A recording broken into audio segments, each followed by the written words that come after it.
Hey everybody, I'm here today with my review of the QIDI Shadow 5.5S version. QIDI, I don't know if QIDI is the way you properly say the name, but that's what it looks like to me, so that's what I'm going with. What to say, this machine, well first off, you see the unboxing going on. So the box opened up, and I actually hadn't looked at pictures of it first, so I didn't realize they were sending me, Iron Man to print with. So it opened up and I was like, it's Tony Stark coming out of there. And if not that, you see my wife is Chinese, so it also reminds me, it's like Chinese New Year here, all the red and gold. So the colors were very striking and almost shocking.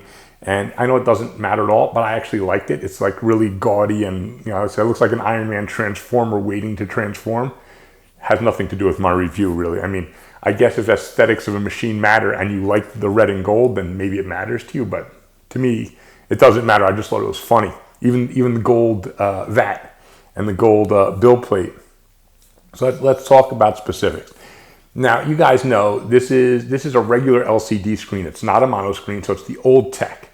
So the old tech, using basically the old components that everyone was using, effectively Mars, Photon, all these people.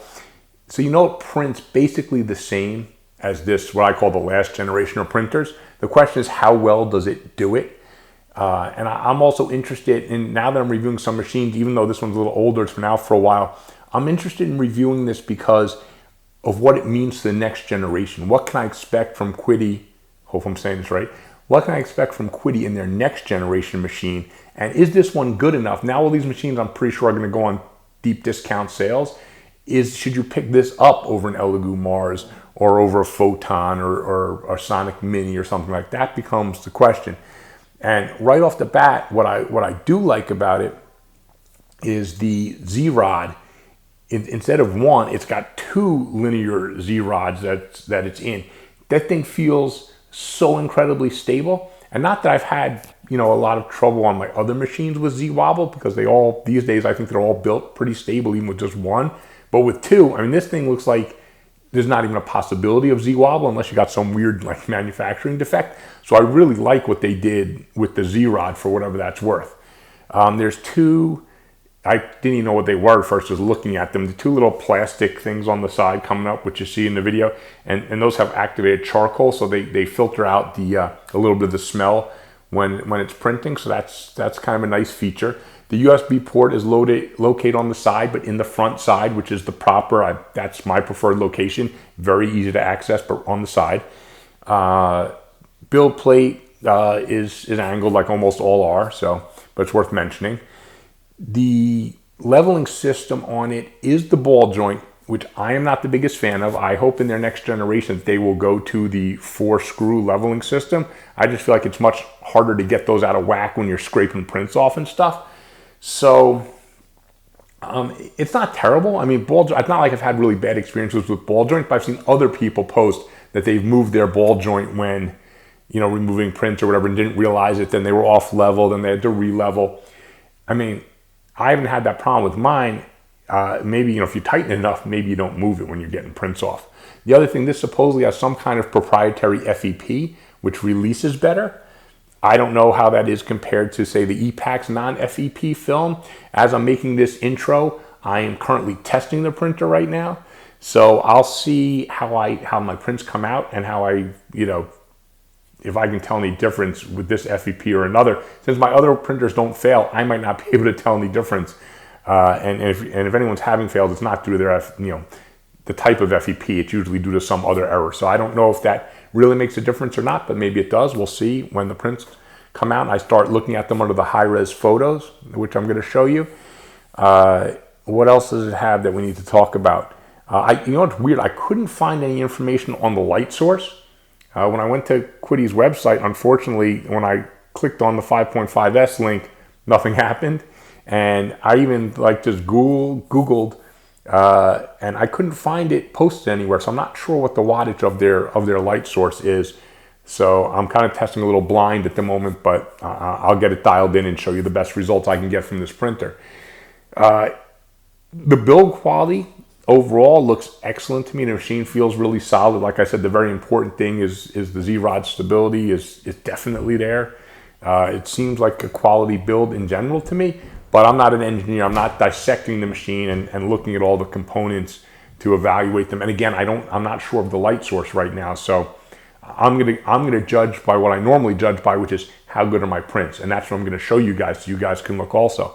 So like any printer that I'm reviewing now that's old screen technology, if these prints come out as good as I hope they do, then it's going to be a question of all these machines as they go on sale. It might just be between, you know, a longer 30 or the QIDI or the Mars or anything like that. Whichever one might be the cheapest and most accessible to you with the cheapest shipping costs.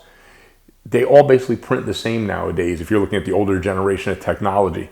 So, you know, this one I'm going to come back for in a second, to you guys a second, but to me, another 2-3 days of testing, and then I'm going to talk about the actual prints. But as far as the machine itself goes, I do like what I see. I think it does bode well for their future when they enter the mono screen field. But again, I have to see all the prints to test, so I'm going to sign off for now. And in your time, I'm going to be back in a millisecond with the prints and to talk about how it's actually been printing for me. And again, shameless little plug I have to do for the next month on all my videos. I am doing a Kickstarter with incredible figures, an incredible game, and it's also going to be, you're going to get a lot of value for your money on top of it. So I have a link. Please go there to be notified. Please support my Kickstarter when it comes out. I'd really appreciate all the people. If you feel like I've helped you or made your printing better, please come support my Kickstarter. Like I said, you won't just be doing me a favor. You're going to get incredible product, incredible sculpts, and a really fun game to play, and at a really good price. So I hope to see you all in my Kickstarter as well. And let me snap my fingers and I'll be right back with prints. So I'm back to finish off my review of the QIDI Shadow 5.5S edition. And much as I expected, it printed beautifully. I'm gonna have the high-res photos coming up of these and my standard test print, which I keep in here. But all the figures came out, it captured every single detail, very sharp, very clear. That super stable looking Z-Rod is super stable, I guess. I mean, really, really precise, nice looking print.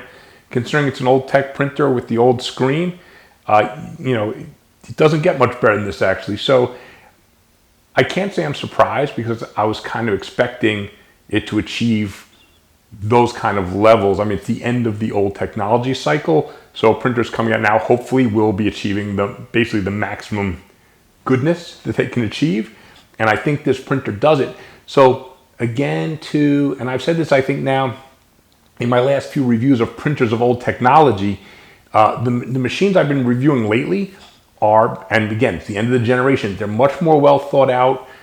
They seem to be better built. They have a lot more of the quality of life issues taken care of that earlier machines didn't, and this machine falls right in there. Plus it looks like Iron Man, if that matters to you.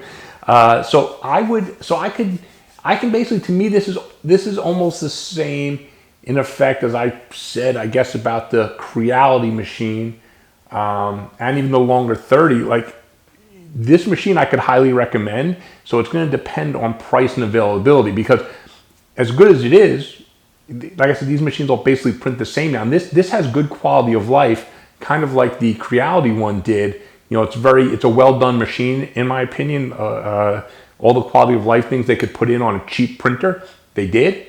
So I'm happy with it. And I'd say, you know, if you're looking for a printer right now, you're not waiting for the mono screens to come out. Or, I mean, because these things are going to be super cheap now, you say, hey, a mono screen might be a little better, but it also is going to cost me $300. I can now pick up one of these on discount at $150, because I have a feeling the price are going to go down there soon, $150 to $180 for these type of printers, which is, I mean, that's amazing. So you might want to pick this type of printer up. So if you do, this printer is actually a good, viable choice. It's competitive, or maybe even better than the Mars and the Photon right now. It's got the quality of life stuff like the QIDI. So it's a good printer. So I would say just go by price, you know, price plus shipping for your overall price. If you're looking for a budget deal, you wait for something like this to go on sale. If it's the cheapest one, you get it. But if it's not the cheapest one, I wouldn't advise just going out and spending extra money to get this over another one, unless for some reason you have this a QIDI, you know, brand loyalty. And if you do, this machine won't disappoint you. Excellent machine. So, and again, I'm going to say what I said about the QIDI machine. Seeing a machine like this, and especially because I didn't really know about this company, it's a quality machine. So it bodes well if they enter the monoscreen arena quickly, in the next few months when everyone else is, maybe they'll be competitive to take a big piece of market share because this machine is pretty well designed. So if they can carry these kind of thoughtful design features over into their monoscreen, who knows? Maybe that'll be a competitive type of machine. So I'm excited because I've been seeing so many good old technology machines, at the end of the cycle, and it makes me think there's more than a few manufacturers now that know what they need to do. So that means this next generation of machine, there's going to be a lot of competition, not just between Elegoo and Anycubic, but with QIDI thrown in the mix, something like QIDI. You've always got EPACs kind of above the rest with a more solid and usually a better product, but it's also way more expensive. So, I know that prices a lot of people out, and that's fine. But there's going to be a lot of players in this arena, making good printers for us. And we as the consumer, we're the winners because they have to keep the pricing down to compete, and they have to keep trying to improve their machines to compete. So, I'm excited. As a consumer, I'm excited. As a YouTuber reviewer, whatever. But as a consumer, as someone who uses these and makes my D&D figures and plays with them and whatever, this is a really exciting time for us because a lot of players in the market, a lot of competition, a lot of new stuff coming out. So anyway, that's it for my review on this one. I will be posting, I'm finishing up like 6 or 7 different resin reviews. I know people have been asking me for more resin reviews and I've been working on it. So I'm going to get those out soon also. So that's it. Please like, please subscribe. Hope you learned something. If you do buy this, I have asked the company for a coupon. So hopefully in the description, there's a coupon if they give me one. If you don't see one there, it means they didn't give me one. And the other thing is this printer actually was not sent to me by QIDI. This was sent to me to review. It was sent by GearBest, the actual site that sells them. So I don't know if they're affiliated with the company, or I'm not even sure how that worked out, that looks like a reseller sent it to me to review, which is the first time that's happened. But hey, I don't care. I'll review anything and get on this review anyway, so it doesn't matter to me. So like I said, if I do get some kind of coupon for this, look in the description. It'll be there.